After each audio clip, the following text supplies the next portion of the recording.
संपूर्ण महाराष्ट्रासाठी हवामान विभागाचा धोक्याचा इशारा। हे 17 जिल्हे उद्ध्वस्त होणार। 5 मिनिटांपूर्वीच हवामान विभागाने अवकाळी पाऊस संदर्भातला सगळ्यात डेंजरस इशारा दिलाय। कारण आता एक चक्रीवादळ दक्षिण दिशेकडून महाराष्ट्रात शिरलंय। 5 मिनिटांपूर्वीच हवामान विभागाने सॅटेलाइटच्या माध्यमातून काढलेला संपूर्ण महाराष्ट्राचा एक नकाशा समोर आणलाय। या नकाशामध्ये ताशी 120 किलोमीटर प्रति वेगानं भयानक चक्रीवादळ महाराष्ट्राच्या दिशेने अतिशय वेगाने येत असल्याचा फोटो समोर आला। हा फोटो पाहताच महाराष्ट्रातल्या सर्व लोकांच्या पायाखालची जमीन सरकली।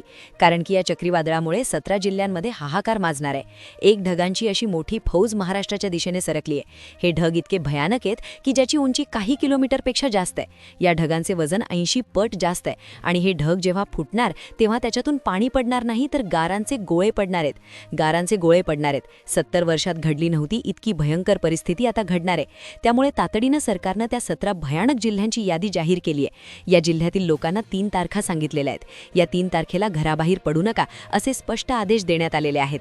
तसेच उरलेल्या 19 जिल्ह्यांमध्ये देखील भयानक चक्रीवादळाचा रेड अलर्ट देण्यात आलाय। ही परिस्थिती खूप गंभीर आहे कारण हवामान विभागाने जो फोटो पाठवला, जो फोटो सॅटेलाइटद्वारे घेतलाय आणि त्या फोटोमध्ये जे चित्र दिसले ते चित्र खूपच भयानक आहे। ही परिस्थिती गेल्या 80 वर्षात कधी घडली नव्हती। अशी परिस्थिती आता निर्माण झाली आहे। त्यामुळे तातडीनं सगळ्यात भयानक सावधानतेचा इशारा देण्यात आलाय। मुख्यमंत्र्यांनी या जिल्ह्यांची यादी स्वतः दाखवली आहे। ते 17 जिल्हे असे आहेत की जिथे आज दुपारनंतर सोसाट्याचा वारा सुटणार आहे। त्यानंतर तिथे 2 तासाच्या आत गारपीट सुरू होणार आणि त्यानंतर इतके भयानक वारे शिरणार आहेत की ज्यामुळे संपूर्ण जिल्ह्यामध्ये हाहाकार माजणार आहे। त्यामुळेच सर्व महाराष्ट्रातल्या लोकांना सतर्क करण्यासाठी सरकारनं त्या 3 तारखा जाहीर केल्या आहेत। त्या 3 तारखा अतिशय भयानक आहेत। तसेच जिल्ह्यांची यादी देखील जाहीर केलेली आहे। पहा, मागील 8 दिवसांपूर्वी देखील महाराष्ट्रात अवकाळी पावसाचे थैमान झाले होते। अंदाज देण्यात आला होता। हवामान विभागानं सांगितलं होतं, पण बऱ्याचशा लोकांनी हसण्यावारी नेलं। लोक म्हटले आमच्याकडे तर ऊन पडलेलं आहे, कसा काय पाऊस येईल? पण जेव्हा मध्यरात्री गारपीट सुरू झाली, तेव्हा वादळ सुरू झालं, तेव्हा सकाळी काहीच राहिलं नव्हतं। सावरण्याची संधी मिळाली नव्हती। पण मागील 8 दिवसांपूर्वी परिस्थिती ही एवढी तीव्र नव्हती, पण आता परिस्थिती खूपच भयानक झालेली आहे। आजची परिस्थिती 10 पटीनं भयानक आहे। त्यामुळेच आजच्या व्हिडिओमध्ये हवामान विभागाने नेमकं कोणत्या 17 जिल्ह्यांची यादी दिलेली आहे, कोणत्या 3 तारखांना सावध राहायला सांगितलेलं आहे, कोणत्या जिल्ह्याचा रेड अलर्ट आहे, कोणत्या जिल्ह्यात येलो अलर्ट आहे, कोणत्या जिल्ह्यांना ऑरेंज अलर्ट आहे, कुठे चक्रीवादळ येणार आहे, काय सावधानतेचा इशारा देण्यात आलेला आहे, सगळी सविस्तर माहिती तुम्हाला सांगितली जाणार आहे। पहा, वेळ न वाया घालवता आपण व्हिडिओला सुरुवात करूया। संपूर्ण महाराष्ट्राला हादरवणारी एक बातमी समोर आली कारण की मागील 48 तासात भयानक हालचाल दिसून आली। सॅटेलाइटचा एक फोटो समोर आला। त्या फोटोमुळे संपूर्ण महाराष्ट्रामध्ये प्रचंड भीतीचे वातावरण निर्माण झाले।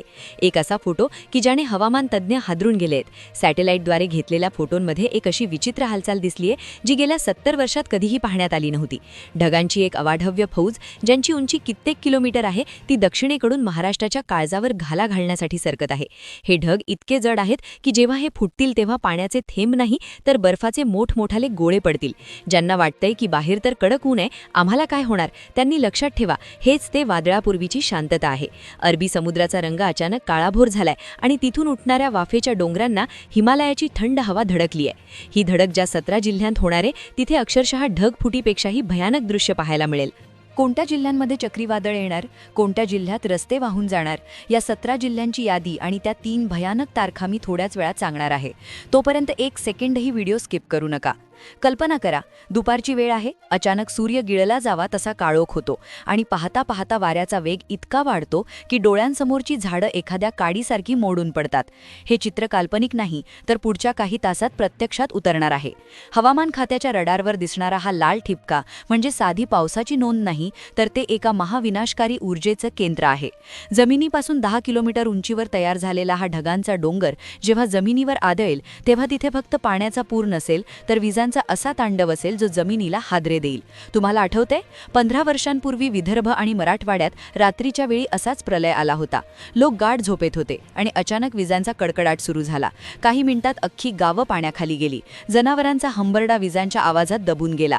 आज पुन्हा तशीच परिस्थिती उभी राहिली आहे। पण आज धोका जास्त आहे कारण आता ला निनाचा प्रभाव इतका वाढलाय की हवेचा दाब पूर्णपणे कोसळलाय। तिथे एक मोठी पोकळी तयार झाली आहे आणि ती पोकळी तुमच्या जिल्ह्यावर फुटणार आहे। मुख्यमंत्र्यांनी स्वतः तातडीची बैठक घेऊन या 17 जिल्ह्यांच्या जिल्हाधिकाऱ्यांना हाय अलर्टवर राहण्याचे आदेश दिले आहेत. हे 17 जिल्हे असे आहेत की जिथे दुपारी 2 नंतर अचानक काळोख होईल आणि त्यानंतर सुरू होईल मृत्यूचं तांडव. ताशी 100 ते 120 किलोमीटर वेगाने वाहणारे वारे घरांची छपरं उडवून नेतील, विजेचे खांब मुळासकट उपटून टाकतील. 30 मार्च, 31 मार्च आणि 1 एप्रिल या त्या 3 तारखा आहेत का, ज्या दिवशी सरकारने घराबाहेरील न पडण्याचे आदेश दिले आहेत? या तारखांचा नेमका प्लॅन काय आहे ते जाणून घेण्यासाठी व्हिडिओ पाहत रहा. विज्ञानाच्या भाषेत सांगायचं तर सध्याची सॅटेलाइट इमेज सांगतेय की महाराष्ट्रावर ढगांचा एक असा वेढा पडलाय ज्याला सुपर सेल म्हणतात. हा सुपर सेल जेव्हा सक्रिय होतो तेव्हा तो वाटेत येईल त्या प्रत्येक गोष्टीचा चक्काचूर करतो. मागील आठवड्यात नाशिक आणि नागपूरमध्ये जे झालं तो तर फक्त ट्रेलर होता. खरा सिनेमा आता सुरू होणार आहे.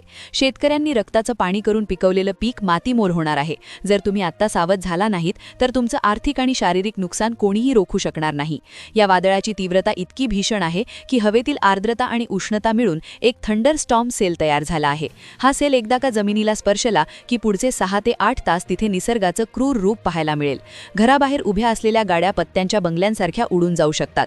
वीज पडण्याचं प्रमाण या 3 दिवसात इतके जास्त असेल की प्रत्येक सेकंदाला आभाळ फाटल्यासारखा आवाज येईल. हे केवळ पाऊस पडणं नाही तर हे निसर्गाचं क्रूर हसणं आहे जे आपल्या बेसावधपणावर वार करायला टपलं आहे.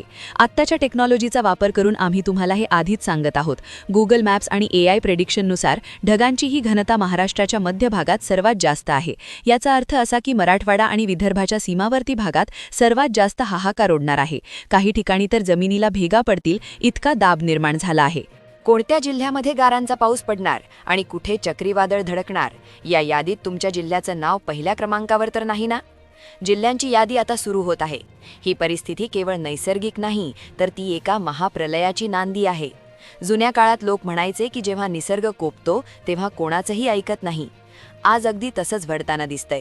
मोबाईलवर मेसेज येत आहेत, न्यूज चॅनलवर इशारे दिले जात आहेत, तरीही काही लोक गाफील आहेत. लक्षात ठेवा, ज्यांनी गेल्या वेळी दुर्लक्ष केलं होतं त्यांची घरं आजही उघड्यावर आहेत. विचार करा, जर हे वादळ तुमच्या गावात आलं आणि विजेचे खांब पडले, संपर्क तुटला तर मदतीसाठी कोणाला बोलवणार? म्हणूनच हे 72 तास तुमच्या आयुष्यातील सर्वात कसोटीचे ठरणार आहेत. आता आपण त्या अत्यंत महत्त्वाच्या भागाकडे वळणार आहोत ज्याची तुम्ही वाट पाहत आहात. 30 मार्च ते 4 एप्रिल या काळात महाराष्ट्र कशा पद्धतीने होरपळणार आहे आणि ते 17 जिल्हे कोणते आहेत याची सविस्तर माहिती आता मी देणार आहे. या तारखांनुसार तुमचा प्लॅन आत्ताच बदलून टाका, कारण या 3 तारखांना निसर्ग कोणालाही माफी देणार नाही. 30 मार्च, 31 मार्च आणि 1 एप्रिल या 3 तारखांना अजिबात घराबाहेरील पडू नका असे सक्त आदेश दिले गेले आहेत. पण कोणत्या जिल्ह्यात नक्की काय होणार जाणून घेऊया सविस्तर यादी. 30 आणि 31 मार्च या 2 दिवसात राज्याच्या काळजात धडकी भरणार आहे.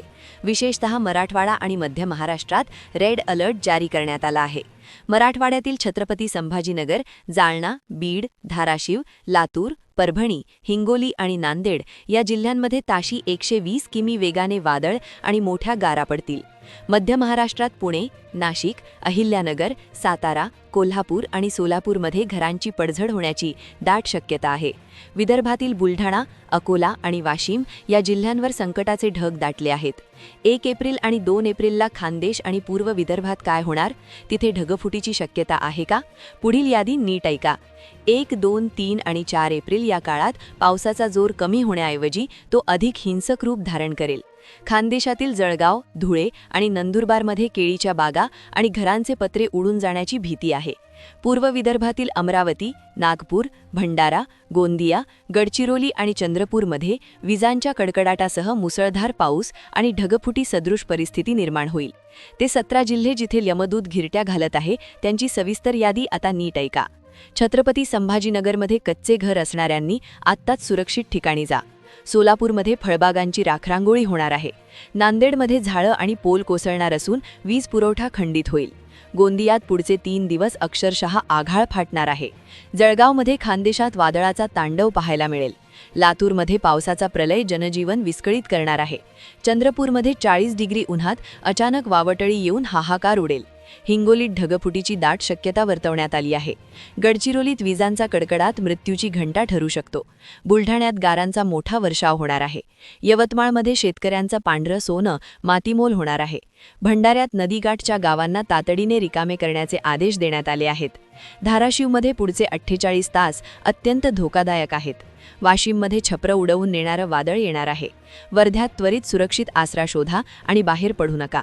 अहिल्यानगरमध्ये अचानक येणारा पाऊस सगळीकडे दाणादाण उडवेल आणि सांगलीमध्ये पश्चिम महाराष्ट्रात पावसाचं भयानक थैमान पाहायला मिळेल. मित्रांनो, ही होती हवामान विभागाने दिलेली सर्वात मोठी अपडेट. पण हा व्हिडिओ संपवण्यापूर्वी तुमच्याशी एक महत्त्वाची काळजाची गोष्ट बोलायची. आतापर्यंत तुम्ही जे काही ऐकलं, जे नकाशे पाहिलेत ते सॅटेलाईटच्या डाट्यावर आधारित आहे. पण आपल्याला माहिती की निसर्ग कधी चाल बदलू शकतो, त्यामुळे ही केवळ शक्यता आहे. हे आधी मनाशी पक्क करा. उगाच घाबरून जाऊ नका, पण सावध नक्की राहा. मला माहिती आहे आपल्यापैकी बरेच शेतकरी बांधव हा व्हिडिओ पाहत असतील. कोणाची द्राक्ष काढणीला आली असेल, कोणाचा कांदा उड्यावर असेल, तर कोणाचा आंबा पीक धोक्यात असेल. मित्रांनो, निसर्गापुढे आपलं कोणाचं चालत नाही, पण सावध ते सुखी या म्हणीप्रमाणे फक्त आपण आपली तयारी ठेवू शकतो. प्रशासनाने दिलेल्या सूचनांचं पालन करा किंवा शक्य असेल ते आपल्या मालाची सुरक्षितता वेळीच करा. आता मला तुमच्याकडून एक मदत हवी आहे. सध्या तुम्ही हा व्हिडिओ महाराष्ट्रातल्या कोणत्या जिल्ह्यातून किंवा गावातून पाहतात आणि तुमच्याकडे सध्या हवामान कसं आहे, तिथे कडक ऊन आहे की ढगाळ वातावरण झालं, कमेंट्समध्ये नक्की सांगा. कारण तुमचा एक मेसेज दुसऱ्या भावाचा फायदा करू शकतो. कमेंट्समध्ये आपापल्या भागातील परिस्थिती सांगा, म्हणजे रिअल टाईममध्ये कुठे काय घडतं हे सर्वांना समजेल. आणखी एक गोष्ट, आम्ही ही माहिती तुम्हाला भीती घालण्यासाठी नाही, तर सतर्क करण्यासाठी देत आहोत. हवामान खात्याचे अंदाजे वारंवार बदलत असतात, त्यामुळे ही माहिती एक इशारा समजू नका. अंतिम सत्य म्हणून नाही, आम्ही फक्त अधिकृत अपडेट्स तुमच्यापर्यंत पोहोचवण्याचा प्रयत्न करतोय. तुम्हाला कसं वाटतंय, काय वाटतंय, खरंच यावर्षी निसर्ग एवढं रौद्र रूप धारण करेल का, की अंदाज चुकू शकतो? तुमची मन मोकळेपणाने कमेंट बॉक्समध्ये मांडा. आम्ही तुमच्या प्रत्येक कमेंट वाचत आहोत. जाता एवढंच सांगेन, स्वतःची आणि आपल्या मुख्य प्राण्यांची काळजी घ्या. जर तुम्हाला वाटत असेल की ही माहिती महत्त्वाची आहे, तर फक्त स्वतःपुरते न ठेवता तुमच्या व्हॉट्सअप ग्रुपवर आणि तुमच्या शेतकरी मित्रांना आणि नातेवाईकांना तर शेअर करा. तुमचा एक शेअर कोणाचं तरी नुकसान होण्यापासून वाचू शकतो. चला तर मग भेटूया पुढच्या अपडेट्समध्ये. तोपर्यंत सावध राहा, सुरक्षित राहा आणि निसर्गाची साथ द्या. धन्यवाद.